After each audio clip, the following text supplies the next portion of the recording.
बच्चों, आज मैं लोटपोट से एक और मजेदार कहानी लेकर आई हूँ जिसका नाम है मुनीम और नौकर। करोड़ी मल लखनऊ के माने हुए सेठ थे। उदार व दानी होने के कारण सभी उनकी प्रशंसा करते थे। सेठ जी के यहाँ रामू नाम का एक नौकर और एक मुनीम काम करते थे।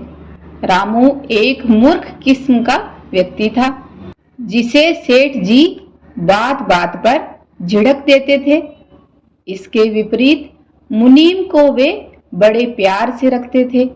मुनीम काफी बुद्धिमान था और सेठ जी को व्यापार में पूरा सहयोग देता था।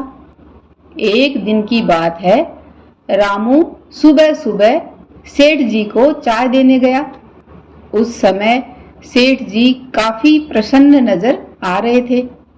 चाय पीने के बाद उन्होंने रामू से पांव दबाने के लिए कहा। सेठ जी को प्रसन्न देखकर रामू ने बातों बातों में सेठ जी से पूछा, मालिक, आप मुनीम को 700 रुपए वेतन देते हैं और मुझे केवल 200 रुपए। तुम कहना क्या चाहते हो? सेठ जी ने रामू की बात काटते हुए आश्चर्य से पूछा।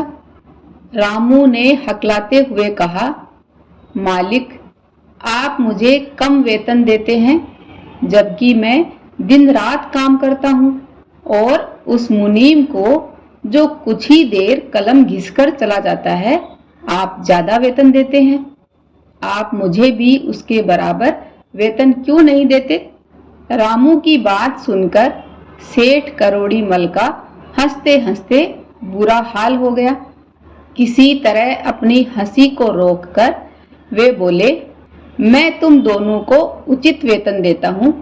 मुझे मुनीम द्वारा काफी मुनाफा होता है, यानी मुझे मुनीम द्वारा बहुत सारा फायदा होता है। मालिक साहब, मैं भी किसी बात में मुनीम से कम नहीं हूँ, रामू ने कहा। अवसर आने पर देखा जाएगा। सेठ जी ने रामू को यह कहकर टाल दिया। एक दिन एक बैलगाड़ी वाला सेठ जी के पास आया। सेठ जी के पास उस समय रामू बैठा हुआ था।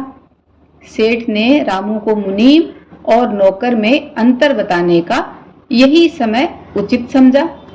वे रामू से बोले, जाओ रामू, बैलगाड़ी देखाओ। रामू बैलगाड़ी देखकर आ गया और सेठ करोड़ी मल से बोला, मालिक, मैं बैलगाड़ी देख आया, उसमें तो गेहूं भरी हुई है।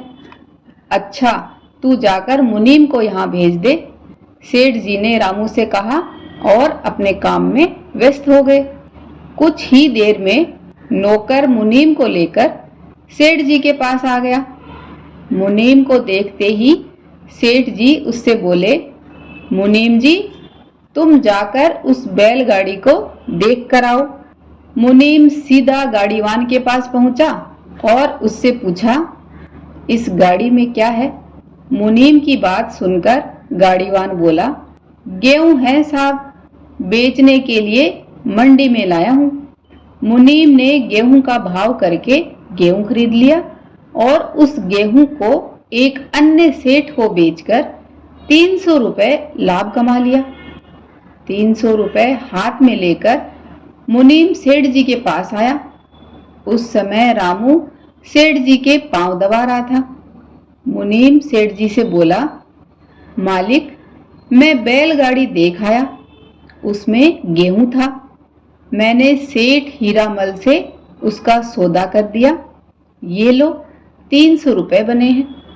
मुनीम से 300 रुपए लेकर सेठ जी रामू से बोले, रामू देखो, मुनीम और नौकर में यही अंतर है। मैंने तुम दोनों को ही बैलगाड़ी देखने के लिए भेजा था, तुम खाली हाथ वापस लौट आए, लेकिन मुनीम जी 300 रुपए लेकर आए। कहो, अब तुम मुनीम और अपने वेतन के बारे में क्या कहते हो? बेचारा रामू क्या बोलता। अब उसकी समझ में मुनीम और नौकर का अंतर समझ आ गया था और यह भी कि पढ़ाई भी बहुत जरूरी है। बच्चों, ऐसी ही मजेदार और कहानियां सुनने के लिए आप मेरा चैनल सब्सक्राइब, लाइक व अपने दोस्तों के साथ शेयर करना ना भूलें। धन्यवाद।